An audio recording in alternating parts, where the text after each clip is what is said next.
നിങ്ങൾക്കെല്ലാവർക്കും എൻ്റെ പുതിയ വീഡിയോയിലേക്ക് സ്വാഗതം.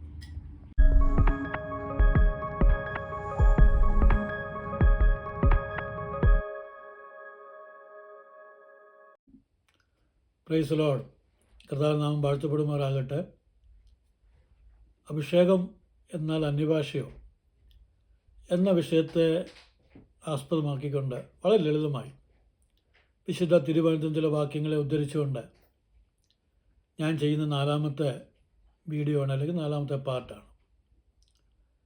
ഇതിൻ്റെ ഉദ്ദേശശുദ്ധി ഞാൻ നേരത്തെ ഓർപ്പിച്ചു. സാധാരണക്കാരായ വിശ്വാസികൾ പലപ്പോഴും നേരിടുന്ന ചില ചോദ്യങ്ങളാണ്. അഭിഷേകം പ്രാപിച്ചു, അത് അന്യഭാഷ അടയാളത്തോടുകൂടി അല്ലെങ്കിൽ ആ ഒരു ഭാഷ സംസാരിക്കാൻ വരം ലഭിച്ചിട്ടില്ലാത്ത എന്നാൽ ദീർഘവർഷങ്ങളായിട്ട് സത്യത്തിലും ആത്മാവിൽ ദൈവത്തെ ആരാധിക്കുന്ന വിശ്വസ്തയോടെ നിൽക്കുന്ന പലരും ഈ ചോദ്യത്തിന് മുമ്പാകെ തെറ്റിദ്ധരിക്കപ്പെട്ടിട്ട് ഏതാണ്ടൊരു കുറവുള്ളതുപോലെ ഉപവാസപ്രാർത്ഥനകളിലൊക്കെ അവരെ തന്നെ നോട്ട് ചെയ്തിട്ട് അവരുടെ ചെവി ചെന്ന് പറഞ്ഞു കൊടുക്കുന്ന, തല കൈവച്ച് മറിച്ചു വീഴ്ത്തുന്ന ഒത്തിരി പരിപാടികൾ. ഇവിടെ പലപ്പോഴും ഇതിനെക്കുറിച്ച് യഥാർത്ഥമായൊരു അറിവ് ഈ വരുന്ന ശുശ്രൂഷകർക്കില്ല എന്നതാണ് യാഥാർത്ഥ്യം. ആ ചോദ്യത്തിൻ്റെ അകത്ത് അവരുടെ അജ്ഞതയാണ് പുറത്തു വരുന്നത്. ഈ കൂട്ടർ ചിന്തിച്ചിരിക്കുന്നത് അഭിഷേകം എന്ന് പറഞ്ഞാൽ അന്യഭാഷ പറയുന്ന ഒരു വ്യക്തിക്കുണ്ട്, ബാക്കിയുള്ള ആർക്കും ഇല്ല, അവർക്കെന്തോ കുഴപ്പമുണ്ട്. ഞാൻ ഈ കഴിഞ്ഞ വീഡിയോകളിലൊക്കെ ഇതിൻ്റെ വരങ്ങളെക്കുറിച്ച് വ്യത്യസ്ത നിലകളിൽ എങ്ങനെ അത് പ്രവർത്തിക്കുന്നു. ഞാൻ ഇലക്ട്രിസിറ്റി ഉദാഹരണമായിട്ട് പറഞ്ഞു. ഇലക്ട്രിസിറ്റി ഒരു ബൾബിൽ വരുമ്പോൾ അതിൻ്റെ ഫിലമെൻ്റ് പ്രകാശിക്കുന്നു. നമുക്ക് മനസ്സിലാകുന്നത് ഇലക്ട്രിസിറ്റി പ്രവർത്തിക്കുന്നു. അതേ ഇലക്ട്രിസിറ്റി ആ വീട്ടിലെ ഫാനെ കറക്കുന്നു, അത് കാറ്റ് തരുന്നു. അതേ ഇലക്ട്രിസിറ്റി ആ വീട്ടിലെ മിക്സിയെ അതിൻ്റെ മോട്ടറിനെ പ്രവർത്തിക്കുന്നു, അത് അരയ്ക്കുന്നു, അല്ലെ പൊടിക്കുന്നു. അങ്ങനെ പല ഉപകരണങ്ങളും പല രീതിയിൽ ജോലി ചെയ്യുന്നു. കമ്പ്യൂട്ടർ അതിൻ്റെ ജോലി ചെയ്യുന്നു, പലതും. വാഷിംഗ് മെഷീൻ അതിൻ്റെ ജോലി ചെയ്യുന്നു. ഇതുപോലെ തന്നെ പൗലോസ് പറഞ്ഞു, ഒരു ശരീരത്തിന് പല അവയവമുണ്ട്. കർത്താവ് ഇത് പൗത്ത് കൊടുത്തിരിക്കുക വരങ്ങൾ. ഒരാൾ എല്ലാവരും ഒന്ന് തന്നെ ചെയ്താൽ ബാക്കിയുള്ളത് ആര് ചെയ്യും? ദൈവം അതിനെ ഒരു ശരീരത്തിൻ്റെ അവയവങ്ങൾ കൈയുടെ ജോലി ചെയ്യുന്നു, കാലിൻ്റെ ജോലി ചെയ്യുന്നു, മൂക്കിൻ്റെ ജോലി ചെയ്യുന്നു, അതിൻ്റെ ദൗത്യം നിർവഹിക്കുന്നു, ചെവി അതിൻ്റെ ദൗത്യം നിർവഹിക്കുന്നു. അതുപോലെ തന്നെ ഉദാഹരണത്തിന് പൗലോസ് പറഞ്ഞു, ഇതാണ് ദൈവത്തിൻ്റെ പരിശുദ്ധാത്മാവ് വിവിധ വ്യക്തികൾ വിവിധ നിലകളിൽ പ്രവർത്തിക്കുന്നത്. അതുകൊണ്ട് ഒന്ന് ഇല്ലാത്തതുകൊണ്ട് അവർക്ക് ഇല്ല, കുറവുണ്ട്, ഇവർക്ക് പരിശുദ്ധാത്മയില്ല നമ്മൾ ചിന്തിക്കുന്നവനാണെന്തോ കുഴപ്പം, അല്ലെങ്കിൽ അതിൻ്റെ അജ്ഞത, പരിജ്ഞാനം, അതിനെക്കുറിച്ച് അറിവില്ലാത്തതുകൊണ്ട് ചിന്തിക്കുകയാണ്. ഈ പരിശുദ്ധാത്മാവിന് വരങ്ങൾ മാത്രമല്ല, പരിശുദ്ധാത്മാവിൻ്റെ ഫലം അതാണ് ഏറ്റവും വലുത്. വരം രണ്ടാമതേ നിൽക്കത്തുള്ളൂ, ഫലമാണ് വലുത്. അപ്പോസ്തലനായ പൗലോസ് ഗലാത്യർക്ക് ലേഖനം 5-ാം അധ്യായം 22-23 വാക്യങ്ങളിൽ ആത്മാവിൻ്റെ ഫലമോ സ്നേഹം, സന്തോഷം, സമാധാനം, ദീർഘക്ഷമ, ദയ, പരോപകാരം, വിശ്വസ്തത, സൗമ്യത, ഇന്ദ്രിയജയം. ഈ വകയ്ക്ക് വിരോധമായ ഒരു ന്യായപ്രമാണവും ഇല്ല എന്ന് പറഞ്ഞാൽ ഇതാണ് ആത്മാവ് ഉള്ളവരിന് പുറപ്പെടുന്ന ഫലങ്ങൾ. ഇപ്പം നമുക്ക് എല്ലാ വരവും ഉണ്ടെങ്കിലും എല്ലാ ആത്മീയ വരവും സ്നേഹമില്ലെങ്കിൽ ഒന്നുമില്ല. മുഴങ്ങുന്ന ചെമ്പും ചിലമ്പുന്ന കൈത്താളം വഴുമ്പോൾ മാറ്റപ്പെടും, നിർജീവസ്തുവായിട്ട് മാറ്റപ്പെടും. അപ്പം വരത്തിൻ്റെ മീതെ നിൽക്കുന്ന ഒന്നാണ് അതിൻ്റെ ഫലമെന്ന് പറയുന്നത്.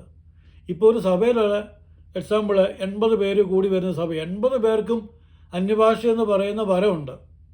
പക്ഷേ സ്നേഹമില്ല. തമ്മിൽ അങ്ങോട്ടും ഇങ്ങോട്ടും സാക്ഷി പറയുമ്പോൾ പാരവെപ്പും വഴക്കും വയ്യാവേലിയും കമ്മിറ്റി കൂടുമ്പോൾ അടിയും പിടിയും ആണെങ്കിൽ ഈ മനുഷ്യന് മനസ്സിലാകാത്ത ഈ ഭാഷ പറഞ്ഞുകൊണ്ട് എന്നാ നേട്ടം?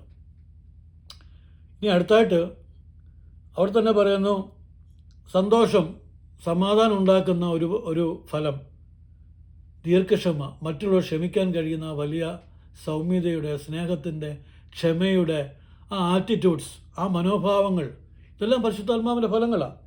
ഈ മറ്റൊരാൾക്ക് പരോപകാരം ചെയ്യാനായിട്ടാണ്, ഒരാളെ സഹായിക്കാൻ, ഒരാൾ ഹോസ്പിറ്റലിൽ പോകുക, അവരെ കൊണ്ടുപോകാൻ, അവർക്കൊരു ബൈസ്റ്റാൻഡറിൽ കൂടെ നിൽക്കാനായിട്ട് ആരുമില്ല. ഒരു രാത്രി അല്ലെങ്കിൽ ഒരു പകൽ അവർക്ക് ബൈസ്റ്റാൻഡായിട്ട് നിൽക്കാൻ, അവർക്ക് അല്പം ഭക്ഷണം എത്തിച്ചു കൊടുക്കാൻ, അല്ലെങ്കിൽ സുവിശേഷ വേലയ്ക്ക് സമർപ്പിക്കപ്പെട്ട് പോകുന്ന ഒരാൾക്ക് അതിനുള്ള വിദ്യാഭ്യാസത്തിന് ആവശ്യമായ ഒരു സഹായം ചെയ്തു കൊടുക്കുവാൻ, സഹായത്തിനുള്ള പരം, കൂടെ ഒരു യാത്ര ചെയ്യുവാൻ, ഒരാൾ സഹായം ചോദിച്ചു കൂടെ യാത്ര ചെയ്യുവാൻ. അപ്പം നമുക്ക് ദൈവം തരുന്ന ഒരു വലിയ ഫലമാണ് ഇത്. പുറപ്പെടുവിക്കുമ്പം വരമില്ലാത്തത് കൊണ്ട് അങ്ങനൊരു സംഭവം അവരിലില്ല എന്ന് ചിന്തിക്കരുത്. ഞാൻ 22 വർഷം സഭയുടെ ശുശ്രൂഷകനായിരുന്നു. ഈ പലതിനും ഞാൻ സാക്ഷിയായിട്ടുണ്ട്. ഞാനൊരു സംഭവം നിങ്ങളോട് പറയാം.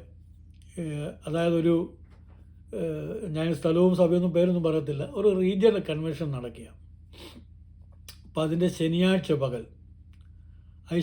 പകൽ ആ റീജിയനിൽപ്പെട്ട സഭകളിലെ കുട്ടികളെല്ലാം കൂട്ടി വരുത്തിയിട്ട് അവർക്ക് വേണ്ടിയിട്ടൊരു പ്രത്യേക സെക്ഷൻ.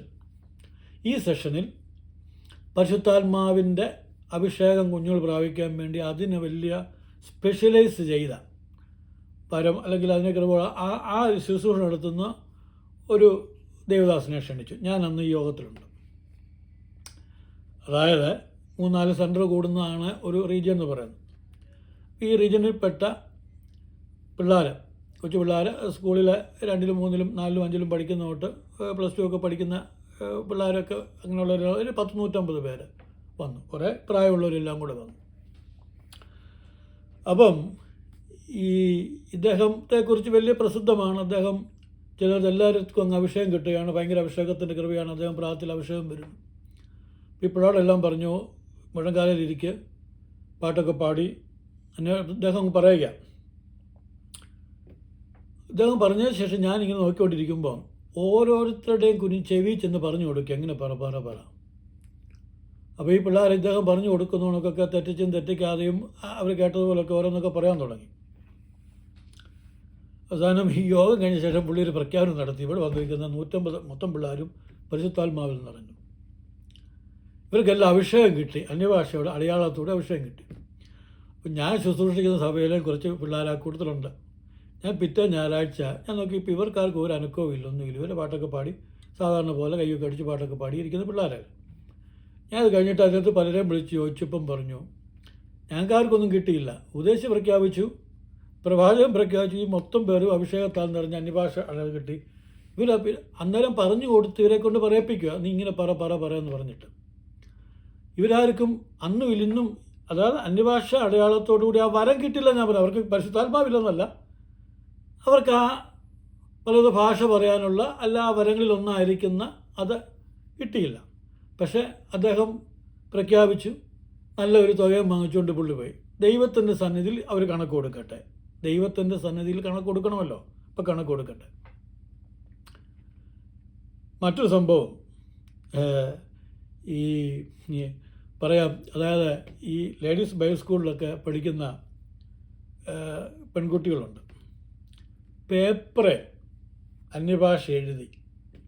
പേപ്പറിൽ എഴുതി കുറേ പേർ കൊടുത്ത്, അതായത് പ്രത്യേകിച്ച് ഇവർ ഗസ്റ്റിനൊക്കെ വിദേശത്തുനിന്നൊക്കെ വിളിച്ച് വരുത്തുമ്പോൾ അവർ നോക്കുമ്പം കാശ് കിട്ടണമല്ലോ, സപ്പോർട്ട്. അപ്പം ഇവരെ കൊണ്ട് പറയുകയാണ്, അവർ കാണാൻ വേണ്ടി പറയണം. അതായത് എല്ലാവരും ഇത് പഠിക്കുക, പേപ്പറിൽ എഴുതി നമ്മൾ പഠിക്കുന്നവണൊക്കെ എഴുതി കൊടുത്തിരിക്കുക. ഇതൊക്കെ നമ്മുടെ ജീവിത അനുഭവങ്ങളാണ്. അവരും ദൈവത്തിൻ്റെ സന്നിധിയിൽ കണക്ക് കൊടുക്കട്ടെ.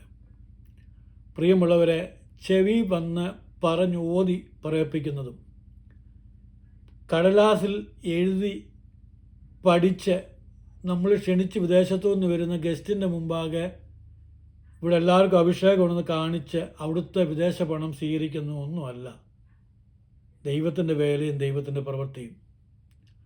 ഞാനതിനെ വിമർശിക്കുകയോ ന്യായം വിധിക്കുകയോ ചെയ്യുന്ന ആളുമല്ല. ദൈവത്തിൻ്റെ മുമ്പിൽ അതിനൊക്കെ കണക്ക് കൊടുക്കട്ടെ. ഇത് ദൈവത്തിൻ്റെ പരിശുദ്ധാത്മാവ് നമ്മളിൽ ഓരോരുത്തരിലും വ്യത്യസ്തമായിട്ടാണ്. എനിക്ക് ചിലപ്പം ചില വാക്കുകൾ അല്ലെങ്കിൽ ചില ഭാഷ പറയാനുള്ള ഭാരമായിരിക്കും തരുന്നത്. എൻ്റെ അടുത്തിരിക്കുന്ന ആൾക്ക് ദൈവം കൊടുത്തത് ഞാൻ പറയുന്നത് ഒരുപക്ഷെ പരിശുദ്ധാത്മാവിലാണോ, യഥാർത്ഥത്തിൽ ദൈവാത്മാവിൽ തന്നെ പറയാമെന്നാണോ, അതോ ഇത് കേട്ട് പഠിച്ച് ഇത് വർഷങ്ങളോട് പറഞ്ഞു വരുന്ന, ചിലപ്പോൾ അദ്ദേഹത്തിന് വിവേചിക്കാനുള്ള പരമായിരിക്കും, ഒരാൾക്ക് പ്രവചിക്കാനുള്ള പരമായിരിക്കും. അപ്പോൾ ഇങ്ങനെയുള്ള വ്യത്യസ്തമായ വരങ്ങളാണ് ദൈവം തന്നിരിക്കുന്നത്. ഇനിയും നമ്മൾ ഈ 1 കൊരിന്ത്യർക്ക് എഴുതിയ ലേഖനത്തിലേക്ക് വരുമ്പോൾ അവിടെ പൗലോസ് പ്രത്യേകമായിട്ട് 14-ാമത്തെ അധ്യായത്തിൽ പറയുന്നുണ്ട്. അതുകൊണ്ട് അതിൻ്റെ 13-ാമത്തെ വാക്യം, അതുകൊണ്ട് അന്യഭാഷ സംസാരിക്കുന്നവൻ വ്യാഖ്യാനത്തിനായി പ്രാർത്ഥിക്കട്ടെ.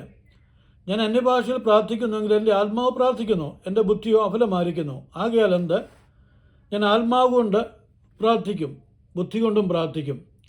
ആത്മാവ് കൊണ്ട് പാടും, ബുദ്ധി കൊണ്ടും പാടും. അല്ല, നീ ആത്മാവ് കൊണ്ട് സ്തോത്രം ചൊല്ലിയാൽ ആത്മാവരമില്ലാത്തവർ നീ പറയുന്നത് തിരിയാതിരിക്കെ നിൻ്റെ സ്തോത്രത്തിന് എങ്ങനെ ആമേൻ പറയും? നീ നന്നായി സ്തോത്രം ചൊല്ലും സത്യം, പക്ഷെ മറ്റവന് ആത്മീയ വർധന വരുന്നില്ല താനും. എന്നിട്ട് താൻ പറയുകയാണ്, എങ്കിലും സഭയിൽ 10,000 വാക്ക് അന്യഭാഷയിൽ സംസാരിക്കുന്നതിനേക്കാൾ അധികം മറ്റുള്ളവരെയും പഠിപ്പിക്കേണ്ടതിന് ബുദ്ധി കൊണ്ട് 5 വാക്ക് പറയുവാൻ താല്പര്യപ്പെടുന്നു. അതായത് പൗലോസ് പറയുകയാണ്, അന്യഭാഷയിൽ സംസാരിക്കുന്ന ഒരുത്തൻ മനുഷ്യരോടല്ല ദൈവത്തോട് സംസാരിക്കുക. അതൊരു കമ്മ്യൂണിക്കേഷനാണ്. ആത്മാവ് ഉച്ചരിച്ചു കൊടുക്കുന്ന നിരക്കങ്ങൾ ആ ദൈവത്തോട് പക്ഷപാതം കഴിക്കുക. അടുത്തിരിക്കുന്ന ആൾക്കൊരു പ്രയോജനം വരുന്നില്ല, അല്ലെങ്കിൽ അവന് പ്രയോജനം വരണമെങ്കിൽ ഇപ്പം ദൈവത്തിന് മർമ്മം പറയുന്നെങ്കിൽ അതിനെ നമ്മുടെ ഭാഷയിലൊരുത്തം വ്യാഖ്യാനിക്കണം. പൗലോസ് സഭയായി നിങ്ങൾ കൂടി വരുമ്പോൾ ഈ വന്നിരിക്കുന്ന എല്ലാവരും കൂടെ അങ്ങോട്ട് അന്യഭാഷ പറയാൻ തുടങ്ങിയാൽ ഈ വരമില്ലാത്തവർ വ്യാഖ്യാനം ഇല്ലെങ്കിൽ ആർക്കെങ്കിലും എന്തെങ്കിലും മനസ്സിലാവും, ബർബറിനെ പോണക്കിരിക്കും. ഇപ്പോൾ നമ്മുടെ സഭയിൽ ഒരുത്തം വന്നിട്ട് സ്പാനിഷ് ഭാഷയിൽ അങ്ങോട്ട് പ്രസംഗിച്ചാൽ കഥകളി കാണുന്ന പോണക്ക് ഇരിക്കുന്നത് എന്നോ ഗുണം. നമ്മുടെ നാട്ടിൽ മലയാളത്തിൽ പ്രസംഗിച്ചാൽ നമുക്ക് മനസ്സിലാകത്തുള്ളൂ, അതന്നെ മൊത്തം മനസ്സിലാകത്തില്ല. മലയാളത്തിൽ ഇത്രയും വർഷം പ്രസംഗിച്ചിട്ടും പഠിച്ചിട്ടും നമുക്കൊന്നും മനസ്സിലായിട്ടില്ല. പിന്നെ സ്പാനിഷിലോ മറ്റേതെങ്കിലും ഫ്രഞ്ചിലോ പ്രസംഗിച്ച് നമുക്ക് സെയിം എവിടെ സംഭവിക്കുന്നത്? നമ്മുടെ കൺവെൻഷൻ സ്റ്റൈലിൽ കണ്ടിട്ടില്ല, ഗ്രാമപ്രദേശത്ത് നടക്കുന്ന കൺവെൻഷനാണ്. ചൊവ്വേന്നേര മനുഷ്യൻ്റെ മലയാളം പറഞ്ഞാൽ എല്ലാം മറ്റും മനസ്സിലാകത്തില്ല. അവിടെ ഹിന്ദിയിലും തമിഴിലും തെലുങ്കിലും ഒക്കെ അങ്ങ് അടിച്ച് തകർക്കുക, ചുമ്മാ സമയം വേസ്റ്റാക്കുക. നമ്മുടെ പ്രാദേശിക ഭാഷയോട് എന്താ ഇത്ര പുച്ഛം? ഇവിടെ പൗലോസ് പറയുകയാണ്, അവിടെ വ്യാഖ്യാനം ഇല്ലെങ്കിൽ അവിടെ മിണ്ടാതിരിക്കട്ടെ. ഇവൻ വീട്ടിൽ ചെന്ന് സമയമെടുത്ത് സന്നദ്ധാൻ ദൈവത്തോട് പ്രാർത്ഥിക്കുക, ദൈവത്തോട് ഉള്ള കമ്മ്യൂണിക്കേഷനാണ്. ഇവിടെ ഞാൻ 10,000 വാക്ക് അന്യഭാഷയെ പറയുന്നതിനെക്കാട്ടി പ്രയോജനം 5 വാക്ക് ബുദ്ധി പറയുന്നതാണ്. ജനത്തിന് മനസ്സിലാകുന്ന ഭാഷയിൽ യേശു ആരാണ്, യേശു നമുക്ക് വേണ്ടി എന്തു ചെയ്തു, യേശു നമ്മളെക്കുറിച്ച് എന്ത് ആഗ്രഹിക്കുന്നു, എങ്ങനെ നമ്മൾ കർത്താവിന് വേണ്ടി ജീവിക്കണം, എന്താണ് നിത്യത, ഇവിടെ മനുഷ്യന് മനസ്സിലാകും. ഇത് ഞാൻ സഭായം തുടങ്ങിയപ്പോൾ തൊട്ട് തീരുന്നവരെ അന്യഭാഷയെ കിടന്നങ്ങ് ബഹളം വെച്ച് തമ്മാറും അടിച്ച് പറഞ്ഞാൽ ഈ ഇതൊന്നും വരവില്ലാതെ തിരിച്ചറിയാത്തവനൊന്നും മനസ്സിലാകത്തില്ല. അതൊരു വേറെ ഭാഷയാണ്. അതുപോലെ പക്ഷേ നിങ്ങൾ കണ്ടുകൊണ്ടായിരിക്കും നമ്മുടെ ഈ വിവാഹ ശുശ്രൂഷയിലൊക്കെ ഞാൻ പലപ്പോഴും ആലോചിച്ചിട്ടുണ്ട്, അറിവുകേട് കൊണ്ടാണോ എന്തുകൊണ്ടാണ് അറിയത്തില്ല, വിവാഹ ശുശ്രൂഷയിലൊക്കെ നമ്മൾ വിവാഹത്തിന് ഇപ്പം നമ്മുടെ സഭയെ കൂടുമ്പോൾ നമ്മുടെ വിശ്വാസികൾ മാത്രമാണ് കൂടുന്നത്. വിശ്വാസികളെ അവർക്കിതറിയാം. ഒരു വിവാഹ ശുശ്രൂഷയിൽ നമ്മുടെ അടുത്ത് താമസിക്കുന്ന മുസ്ലിം സഹോദരനും കുടുംബം വന്നിട്ടുണ്ട്, അവർ നമ്മുടെ സ്നേഹിതരാണ്. അടുത്ത് ഉള്ള ഒത്തിരി ഹിന്ദുക്കൾ വന്നിട്ടുണ്ട്, ഒത്തിരി ക്രൈസ്തവർ എന്ന് പറഞ്ഞാൽ ഇതിനെക്കുറിച്ച് അറിയാത്ത നാമതേ ക്രൈസ്തവർ വന്നിട്ടുണ്ട്. നമ്മുടെ ബന്ധുക്കൾ അവരെല്ലാം നമ്മുടെ സഭക്കാർ മാത്രമല്ലല്ലോ അവിടെ കൂടുന്നത്. നാനാ ജാതി മതസ്ഥർ നമ്മുടെ സാമൂഹികമായി ബന്ധപ്പെട്ട് നിൽക്കുന്ന പഞ്ചായത്ത് മെമ്പർ കാണും, MLA കാണും, ഒരു പക്ഷേങ്കിൽ നമ്മുടെ അയൽവക്കക്കാർ ഹിന്ദു കാണും, മുസ്ലിം കാണും, ഇവരെല്ലാം കാണും. അവിടെ ഈ ശുശ്രൂഷകനെ ഈ ചെറുക്കനും പെണ്ണെ കൈയൊക്കെ അങ്ങോട്ട് പിടിപ്പിച്ച് കൊടുക്കുമ്പോൾ അതേ പിടിച്ച് 5-6 കുലുക്കി കുറേ അന്യഭാഷ പറഞ്ഞ് അവർ വിചാരില്ലെങ്കിൽ ഇത് ഉറയ്ക്കത്തില്ലെന്ന്, ഈ വിവാഹത്തിന് എന്തോ ഇളക്കം തട്ട് ഉറയ്ക്കത്തില്ലെന്ന്. എൻ്റെ പൊന്ന് ദൈവദാസന്മാരെ, നിങ്ങളവിടെ പറയുന്നതൊക്കെ മറ്റുള്ളവർക്കൊരു രസമായിട്ട് തോന്നും, അവർക്കിതൊന്നും മനസ്സിലാകുന്നില്ല. അവിടെ നമ്മൾ ബുദ്ധി കൊണ്ട് അവർക്ക് എല്ലാ മനുഷ്യർക്കും മനസ്സിലാകുന്നില്ല, അവർക്ക് വേണ്ടി പ്രാർത്ഥിച്ചാൽ മതി. ദൈവമാണ് ഇതൊക്കെ ഉറപ്പിക്കുന്നത്, ദൈവമാണ് ഇത് സ്ഥാപിക്കപ്പെട്ടത്. നിങ്ങൾ ഇത് കയ്യെല്ലാം കൂടെ പിടിച്ചിട്ട് തലയെ പിടിച്ചിട്ട് കുലുക്കുന്നതുകൊണ്ടൊന്നുമല്ല ഇത് ഇവർ കുടുംബമായിട്ട് ജീവിക്കുന്നത്. നമ്മൾ ആദ്യം മനസ്സിലാക്കണം. നമ്മളത് ആദ്യം നമ്മളീ കാണിക്കുന്നത് കൊണ്ടും ഒന്നുമല്ല, ദൈവം അവരെ യോജിപ്പിക്കുക. നമ്മളൊരു കാർമ്മികൻ മാത്രമാണ് ചെയ്തു കൊടുക്കാൻ വേണ്ടിയിട്ട്. അവിടെ ഈ ഹിന്ദു വരുന്നവർക്ക് ഇവരെന്താ ഈ പറയുന്നത്, മുസ്ലിംവർക്ക് ഇവരെന്താ ഈ പറയുന്നത്, അവർക്കൊന്നും അറിയത്തില്ല. നമ്മൾ വാക്കുന്നത് അവരെ കുറച്ച് അറബി ഭാഷയും മറ്റും സംസ്കൃതമൊക്കെ പറഞ്ഞാൽ നമുക്കൊന്നും മനസ്സിലാകത്തില്ല. അവിടെ മനസ്സിലാകേണ്ടത് നമ്മുടെ ഭാഷ തന്നെയാണ്. അതിനാണെന്നറിയാമോ, നമ്മുടെ ഒരു ചിന്ത മനസ്സിൽ കിടക്കുന്നത്, ഇതിവിടെ പറഞ്ഞില്ലെങ്കിൽ ഈ വിവാഹം ഉറയ്ക്കത്തില്ല, അതൊന്നൊരു കാര്യമില്ല. അതൊക്കെ നമ്മുടെ നമ്മുടെ ചുമ്മാതുള്ള തെറ്റിദ്ധാരണകൾ കൊണ്ടാണ് നമ്മൾ പലപ്പോഴും ഇതൊക്കെ അതാണ് പൗലോസ് പറഞ്ഞിരിക്കുന്നത്. അവിടെ 10,000 വാക്ക് അന്യഭാഷ പറഞ്ഞിട്ടൊന്നും കാര്യമില്ല. അവിടെ ഇരിക്കുന്ന ജനത്തിന് മനസ്സിലാകാൻ 5 വാക്കേ പറഞ്ഞത്, ബുദ്ധി പറഞ്ഞത്, അതേ അവിടെ പ്രയോജനപ്പെടുത്തുള്ളൂ. അതുപോലെ കൺവെൻഷനിലൊക്കെ പലരും കേൾവിക്കാരായിട്ട് വരും. ഈ ഉച്ചഭാഷണിയിൽ കൂടെ വളരെ ദൂരെ വീട്ടിലൊക്കെ ഇരുന്ന് കേൾക്കുന്നവർ കാണും. ചിലപ്പം മണിക്കൂറുകളെടുത്ത് അങ്ങ് ഈ ആത്മാവിൽ പാടുകയും ആത്മാവിൽ അന്വേഷണം പറഞ്ഞ് അവർ ബർബറെ പൊളിക്കുക, അവർക്കൊന്നും മനസ്സിലാകത്തില്ല. ആദ്യമേ ഒന്നാമത് നമ്മൾ മനസ്സിലാക്കേണ്ട കാര്യം, അന്യഭാഷ പറയുന്നവൻ മനുഷ്യനോടല്ല, അവൻ ദൈവത്തോട് സംസാരിക്കുന്നു. അതാണ് പറഞ്ഞിരിക്കുന്നത്. നമ്മൾ സമയമെടുത്ത് എത്ര മണിക്കൂർ വേണമെങ്കിലും എത്ര ദിവസം വേണമെങ്കിലും നമ്മൾ വീട്ടിൽ നമ്മൾ പ്രാർത്ഥിക്കുന്നില്ല. പക്ഷെങ്കിൽ ഒരു പൊതുസമൂഹത്തിൽ മറ്റുള്ളവർ വന്നിരിക്കുമ്പോൾ അവർക്കൊരു പ്രയോജനം, അവർ ബർബരനെ പോണം, ഒന്നും അറിയാത്തവനെ പോണം വന്നിരിക്കുക, അതിപ്പോൾ മടങ്ങിപ്പോവുക. അതാണ് പറയുന്നത്. നിങ്ങളുടെ അടുത്ത് വന്ന് ഞാൻ ഫ്രഞ്ചിൽ പ്രസംഗിച്ചാൽ ഒരുത്തൻ സ്പാനിഷ് ഭാഷയെ പ്രസംഗിച്ചാൽ എങ്ങനെ മനസ്സിലാവും? ഈ സംഭവിക്കാതിരിക്കാൻ വേണ്ടി നമ്മൾ ചെയ്യേണ്ടത് എന്നാന്ന് ചോദിച്ചാൽ വളരെ വിവേകത്തോടു കൂടി ഇതെന്താണെന്ന് ആദ്യം മനസ്സിലാക്കുക, ഇതെങ്ങനെ പ്രവർത്തിക്കുന്നു മനസ്സിലാക്കുക. അപ്പം ഇവിടെ എനിക്കറിയാവുന്ന ഒരു കുടുംബമുണ്ട്.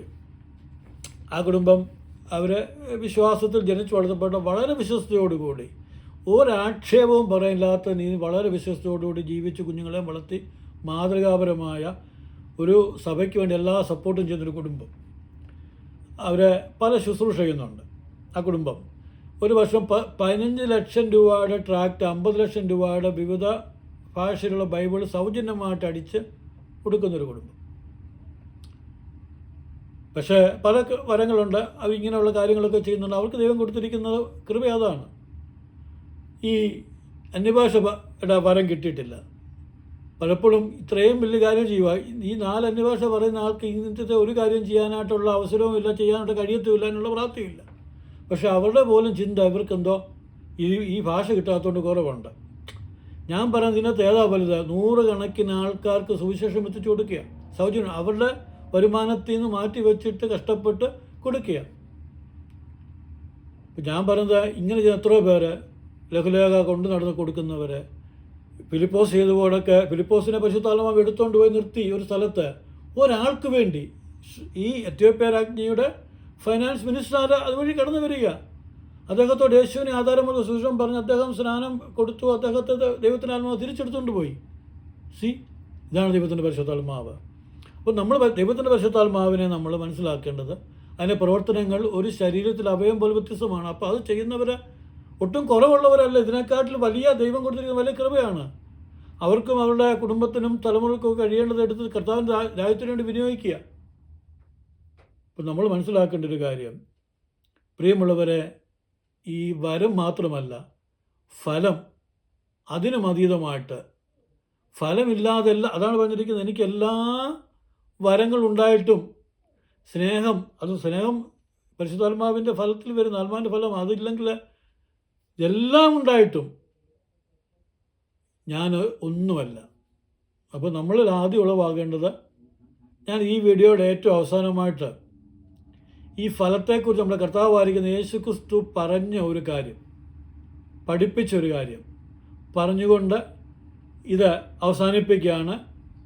ദയവായിട്ട് നിങ്ങൾ അതും കൂടെ കേൾക്കണമെന്ന് ഞാൻ ഓർപ്പിക്കുന്നു.